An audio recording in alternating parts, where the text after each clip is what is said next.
大家好，我是西昆的胡师傅。今天加个小班，在楼底下拆个春兰牌空调，看一下有什么宝贝可以继续再利用。这台春兰牌空调拆了些什么宝贝呢？看一下，一个压缩机，还有4通发线圈，还有 U 型管，给大家一一介绍一下这个有什么用哦。这个电容呢，现在目前市场上比较少了，就是压缩机电容、风扇电容都在一起的。看，以前好像我发现的话，就春兰牌空调用这个，好像还有其他一个牌子。这个是冬天时候可以用的4通发线圈，电磁阀叫电磁阀。这个 U 型管呢，就是在我们维修那个压缩机高压管的地方，就排气管的地方冷一链，这可以替代它，因为这个管子管壁比较厚，你再用个30年也没有问题。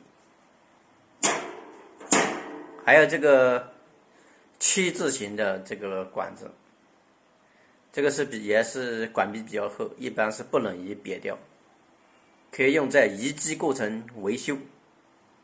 就好多客户自己拆的空调，就是内机根部断掉了，这个可以直接焊上去，省得自己弯了啊，弯的一般这个地方容易瘪掉，它这个是弯好的。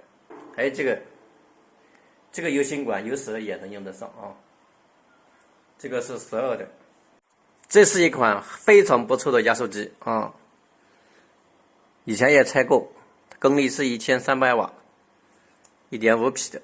这个，比如说有的工地上面压缩机烧掉了，这个直接可以换上去，啊。